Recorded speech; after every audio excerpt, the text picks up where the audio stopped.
Bonjour, quelques mots de stratégie en ce début d'année 2015. Alors effectivement, l'année 2015 débute avec beaucoup de volatilité, beaucoup d'incertitudes, et notamment deux éléments majeurs qui animent les marchés aujourd'hui. Le premier, c'est la baisse des prix du pétrole, qui est vue comme une mauvaise nouvelle. Et le deuxième, c'est l'incertitude sur les élections grecques, qui pourraient conduire à de nouveau une crise dans la zone.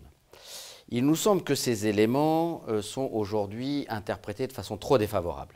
D'abord parce que la Grèce devra trouver une solution qui sera négociée forcément dans l'intérêt de l'Europe et également de la Grèce. Pour ce qui est du prix du baril, il nous semble au contraire que même si l'ampleur de la vitesse peut susciter quelque inquiétude, il y a là de bonnes raisons de considérer que c'est un élément très favorable. D'abord, aux États-Unis, ça limite les pressions à la hausse des taux qui pouvaient surgir à la fin du quantitative easing. Mais surtout en eurozone, ça permet de faire un choc d'offres et de redonner du pouvoir d'achat aux ménages dans des proportions très sensibles.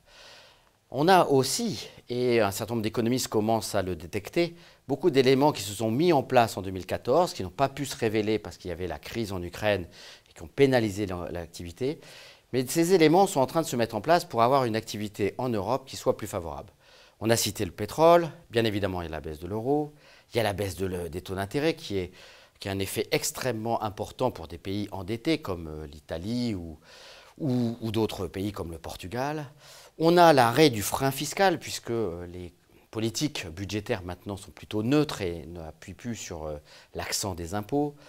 On a également le plan de relance de l'Europe, le plan Juncker, qui devrait conduire à des investissements, notamment dans les infrastructures. Et il y a globalement une politique de l'offre qui a été mise en place en faveur des entreprises, qui devrait permettre d'améliorer leurs résultats, comme c'est déjà le cas dans un certain nombre de pays, et ainsi de favoriser l'investissement propice au redémarrage des économies. Donc il nous semble qu'aujourd'hui, les marchés se focalisent sur la peur de la déflation. L'intervention de M. Draghi prochainement devrait donner des initiatives, mais surtout essayer d'inverser les anticipations inflationnistes. Les investisseurs craignent qu'on ait un effet de second tour, de spirale de baisse de prix, qui conduit à avoir des taux aberrants, puisque sur les obligations maintenant à 5 ans en Allemagne, on a des taux négatifs.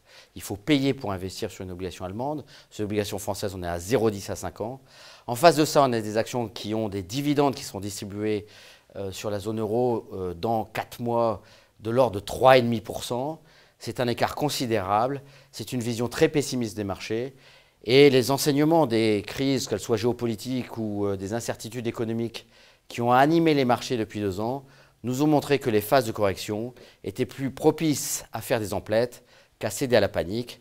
Et il nous semble que le démarrage de cette année, même s'il est difficile, est plus dans la ligne de ces mouvements-là, plutôt une occasion de renforcer des positions. Merci de votre attention.